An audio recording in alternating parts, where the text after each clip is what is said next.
The real winners, 3, 4, 5 years down the road, are the folks, are the companies which actually maintain their IP, keep the data within their environment, train the models for the models to use the data within the environment, and then also train the employees to make the model better and better by feeding data, by asking more questions, by making better use cases. Welcome to Season 5 of the podcast Manage Self, Lead Others with host Nina Sunday. This season, we go deeper into innovation, creativity, AI, and the invisible patterns shaping workplace culture. The future of leadership starts with the questions we ask. Join us to explore how to lead with emotional intelligence to elevate team culture and stay future ready. I guarantee you'll want to sit up, listen, and perhaps take notes during this episode with Mahesh M. Thakur, CEO and C-suite coach, who's guided leaders at the sharp end of global business, from Silicon Valley innovators like Google, Meta, PayPal, to Fortune 500 heavyweights, Walmart, JP Morgan Chase, John Deere. Mahesh is a former executive with Microsoft, Amazon, Intuit, and GoDaddy, and brings battle-tested experience from the front lines of big tech. In this episode, Mahesh M. Thakur explains how companies are getting AI adoption wrong, why boiling the ocean fails, and why every organization now needs a chief AI officer who can align data, models, and leadership vision into one cohesive strategy. Let's jump right in, where Mahesh introduces that new C-suite role, the CAIO. But that's where most CEOs, CIOs, CTOs, CAIOs, all these folks are getting it wrong because they are trying to go, boil the ocean. That's not where you're going to get the output from. You have to be very narrow and very focused initially to make sure the technology works for you. And then you start to expand into more use cases as you start to see the initial ones succeeding. Mahesh, I just heard you use a new C-suite title, CAIO. CAIO. Yes. How many AI companies officer. need to get a CAIO these days that don't already have one? So that's a great question, Nina, and that's the word we are getting into. So Yeah. oftentimes what happens is that back in the day, companies used to have the chief technology officer. Okay. Aha. Then they started to create the chief information security officer, who's specifically responsible for the cybersecurity of the company. Then there came the chief data officer, who's in charge of really getting the data, or organizing the data, leveraging the data the right way across the company.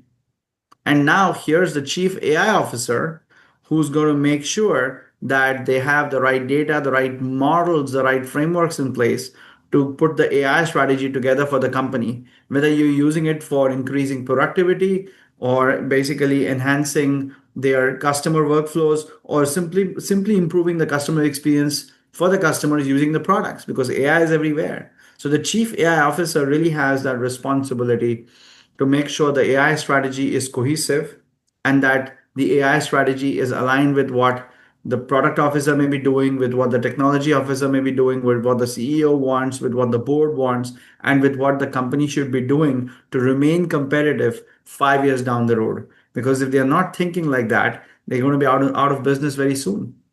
Well, that's right. I mean, we're looking forward with trepidation to the world really flipping in the next 3 years. So we've all got to get on the AI bus. And here's the thing. In the past, we've had, we talk about the innovation mindset. We've got the fixed versus growth mindset.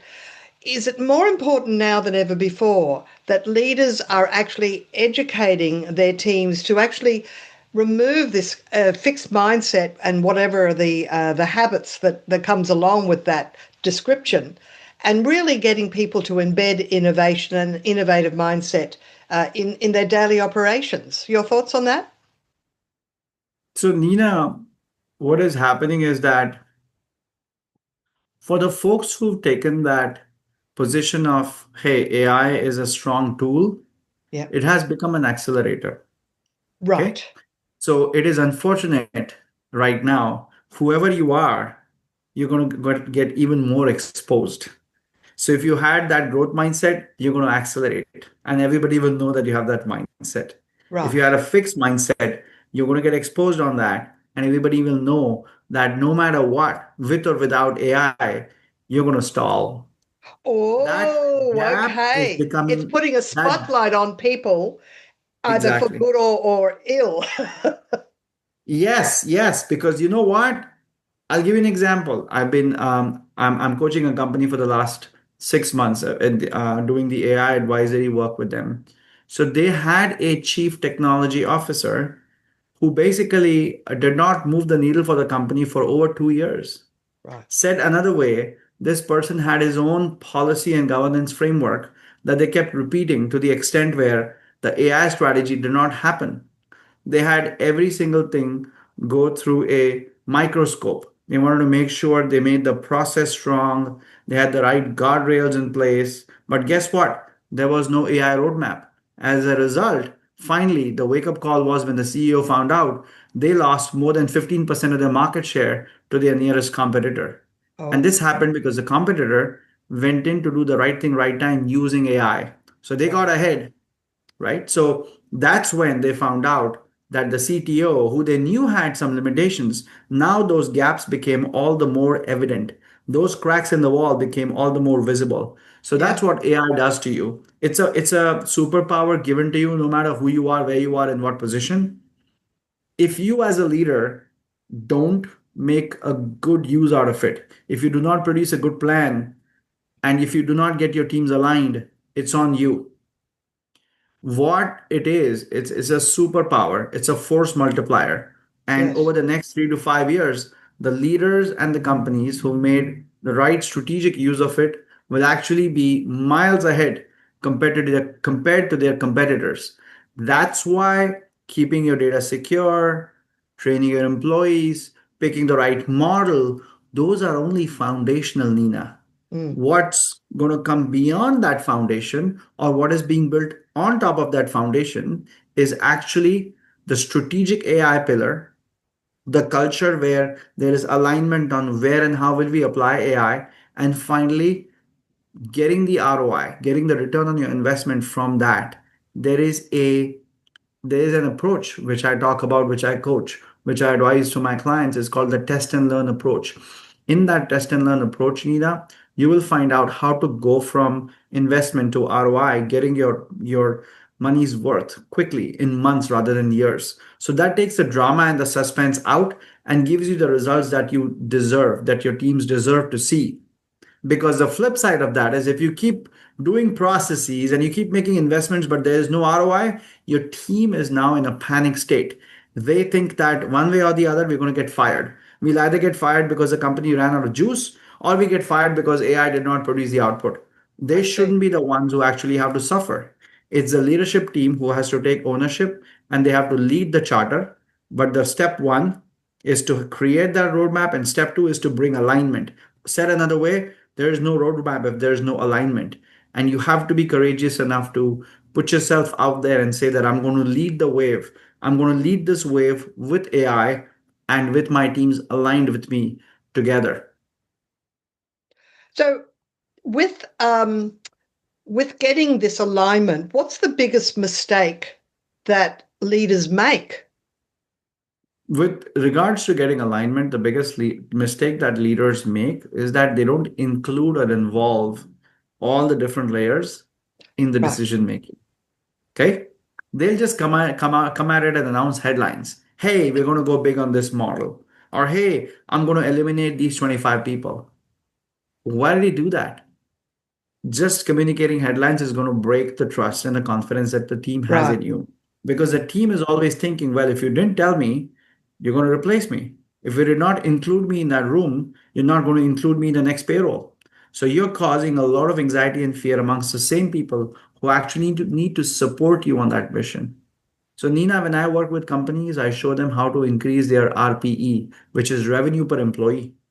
RPE Right. is basically your overall revenue divided by the number of employees you have. And I show them how to focus on growing the numerator, not shrinking the denominator. Well, that's really interesting. I've never heard of RPE before, revenue per employee. And just tell us a little bit, just drill down a little bit more into that, because I think there'd be a lot of people listening that go, that's an interesting metric to focus on. Right. So I'll tell you first about the unfortunate situation. The Right. unfortunate situation right now is that some of the companies have invested big in AI, okay, and they don't know what to do with it because it's not like you're going to get out. In the way they've done it, they're not going to see the output for a year, 2 years, even 3 years. So what that does is it creates pressure from the shareholders to show you've now invested so much or you're continue to invest so much, how are you going to cut the costs? And they go attack the employees. So that just erodes trust in the Right. leadership. That's a big problem. Now, instead, if they basically focused on not going so big on the investment, but making a small investment, that's where the test plus learn culture that I'm talking about comes in. They don't have to make those huge investments, Nina. What they have to do is spend the time to understand how a small investment is going to increase their revenue or lower their cost or both in a certain area. When that starts to happen, you're now starting to set the whole approach as part of the culture. It's like you're trying to signal the change of the culture from being a technology company or any manufacturing company to a company that is testing and learning what is working. So when you teach that to employees, they all become prudent in not just making blind investments. They are trying to be mindful about where they invest, whether it is $100 or 100,000 or a million or $10 million or even 100 million. They're being mindful where the investment is going and what's going to lead to the ROI. When that becomes part of the culture, you don't need to eliminate the employees. You actually need to get them all focused on what do you do to ultimately either increase the revenue or improve the margins. Because once that improves, your employees are all justified, your AI investments are also all justified, they can coexist. Mm. Sometimes I also call this model as, how the venture capitalists think. You may now test about 10 things, but even if two of them work, that upside is going to be far more than anything you lost on the other eight, which did not pan Right. out. That's how VCs think about investing in startups. That's how we should think about taking courageous bets on what may work. However, there is a process and there is an approach which I advise companies on to make sure that becomes part of the norm, part of the culture, and they all understand how we are supposed to work with AI. But it all starts first with transparency, then with alignment, and then with keeping everybody involved. Because if you bring them in, they feel safe, they're going to be all in. And so rather than telling their friend or having somebody else refer them to a different job, they're going to be focused inward and making your mothership a big success. I like your metaphor of the taking the venture capitalist attitude of you do 10 things. If two of them work, it overrides any expense you've spent on the other eight things that didn't take off. So is this one way that companies can embed innovation is to just allow uh, people to come up with ideas and actually give them approval and a budget to actually go and explore it? Is that one way to get this innovation happening? Yes, you can actually have some kind of a budget to say this is your investment. So when I work with companies, I do several offsites to understand and help them align with their top three or top five areas that they want to focus on, and Mm, then mindfully bring in the investments. It may be with AI, it may be with a simple technology implementation, or it may actually be with a decision that's actually not being made by executives for whatever reason. So get them in a room and sometimes save 2 years worth of effort in just 2 days of offsite. You know, mm. that's where you get people to look at each other, truly align, and if they have to disagree, it's okay. But getting to a decision and locking down what that investment looks like and how do you get there, that's way more important than letting some of these conflicts fester and make that whole management situation a disaster. Now you're coming to us all the way from San Jose, is that right? Yes, And you've had I'm in the heart of Silicon Valley. yes, so you've worked in Silicon Valley, you've worked at Bing, Amazon, and other places. What is it about working there that has shaped your mindset that maybe people in all corners of the world would not be aware of? So our mindset is where we are always curious. What is somebody else thinking of? What are they building? How are they thinking about a problem? How are they approaching a particular industry? For us, we are never used to being told that's an industry you should not touch or you should stay away from this problem. We are always so curious and we are always known to go in there and tinker with different industries and different problems. So I think I like the hustle here where there's, if I go here to any conference, I might be there on stage for speaking or I'm there on the panel.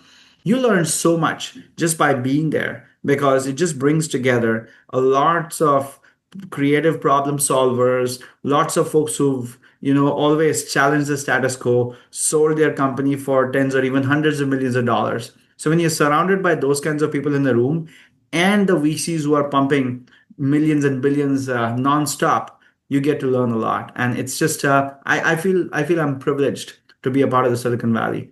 So the right AI guideline is, well, what kind of tool to use for what use cases? But at the same time, Nina, there are ways to keep your information private and create and train your own large language models. So instead of using a GPT-4, a healthcare company internally can have its own model fully trained. Because with each day, the cost of those GPUs, processors, hardware is continuing to lower. So it becomes more and more easy to have something trained, whether you want it on premise within your offices or on Azure or AWS cloud.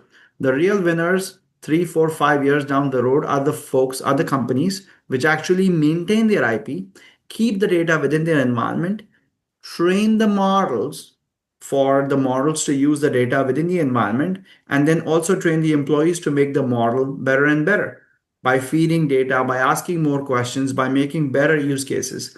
That's the best way because then you have not given your IP out to a third party and you're at the risk of your information surfacing with in your competitor's query when they're actually out there just trying to figure out where they are and all your information starts to show up in their queries. That's not the situation you Well, want for yourself and for your company. so if they were going to recruit either a contractor or recruit IT experts to join the company, what is the title or the job description or the task description that they'd be looking for? They are looking for folks who are familiar with model creation and model optimization. So let me Okay, give you an example. The company Meta, which was formerly Facebook, they have yes. their own models called Llama. So Llama is an open source model. You can use it as is, or you can take it to your own environment and customize it. Oh, I see. So these models Right? do exist, and you just need people that understand how to input these models, their own models. I'm also a part of some other venture firms, and I'm an investor myself. And I've been a VP who's managed a $600 million budget. So I can absolutely attest to the fact that you're hiring people with the right mindset. That's very important. I firmly believe that if they have the right mindset, which is the growth mindset, and they have the right attitude, you can learn any skill. In today's day and age, those skill sets can be added. Well, Mahesh, we are coming to a close, but I've got a quirky question for you. I remember historically there was a billboard that Google put up that had a mathematical equation. And they said, if you can resolve this equation, contact us and we might be interested to consider you for a role at Google. This was in Silicon Valley. So, are there any sort of tactics like that that companies have used or could use to actually attract the people with the right mindset as you've described? I think one of the things, yes, Google. I remember Google's hiring is a very high bar, and I have coached a few leaders at Google, so I know what they think like, what they do, and I've also coached people to find a role at Google, and so I know the hiring bar there. Meta is similar, and one of the things, Nina, if you really want to be in charge of hiring the best, is to basically approach doing this as a panel interview. And the panel interview, I'll go back to my Intuit days. We designed a process called A4A. A4A was assess for awesome. So you put this person in a room and you are actually giving them an assignment where they come in prepared to present. During that time of their presentation, there are at least 4 different leaders approaching this leader who's interviewing with different category of questions. They could range from creativity to thinking on their feet to, critical thinking, or even questions where they're supposed to analyze on their feet. So what that did was it pressure tested the individual. Okay. Google also does similar panel interviews now, so does Meta. So in that panel interview format, a lot can be derived about, a lot can be assessed about this candidate that you're talking to assess how they're doing. Many a times we would end the meeting right after the panel interview because we're like, we got enough signal one way or the Yes. other.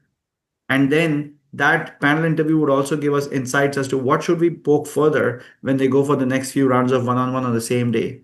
However, the decision was made by end of day, which was the best part of the process.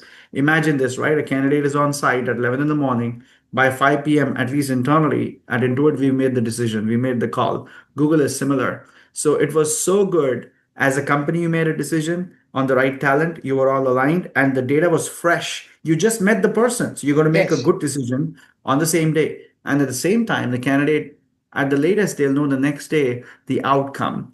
Well, Mahesh, this whole conversation has followed a very interesting pathway, and I've enjoyed every second of it. How can people find you, Mahesh? Great question, Nina. People can find me on my website, maheshmthakur.com. I hope you can put that URL in your show, I certainly and you will can put look it in me the up. show notes. And it's Mahesh M. Thakur because there's another personality that is just Mahesh Thakur. Correct, Nina. Yeah, You remember that. So there's my middle initial there, maheshmthakur.com. yeah, You can also look me, you can just Google me or look me up on LinkedIn. that's You can right. find me there. I'm based here in Silicon Valley, San Francisco being the nearest airport. And I fly out to various locations throughout the US, Europe, India, the Gulf region. I fly to various places for keynote speeches and Yes, for you my work in the Gulf workshops. region as well. Yeah. Mahesh Thakur, it is a true privilege to spend time with you today. Thank you so much. Pleasure is mine, Nina. It's been such a wonderful experience being on your show today. And it's been a great conversation that we've had today. I'm excited for today and look forward to this show reaching the masses. Thank you so much, Mahesh. Take care. Have a good one, Nina.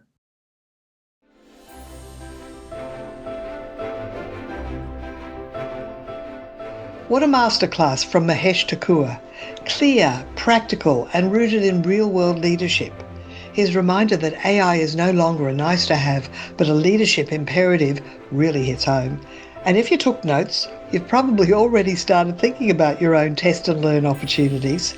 To connect with Mahesh M. Thakur, that is spelled MAHESHMTHAKUR.com, and the link will be in the show notes.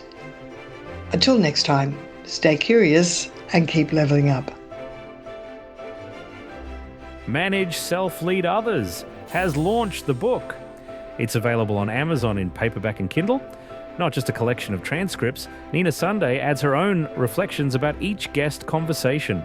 Plus, you might like to join Nina on her Substack channel, ninasunday.substack.com, for candid, behind-the-scenes conversations with two sharp AI hosts who riff, question, and bounce around ideas sparked by the published podcast episode. And if you're looking for a conference speaker or workshop facilitator who can up-level your team in Australia or around the world, visit brainpowertraining.com.au or ninasunday.com. Until you tune in next time.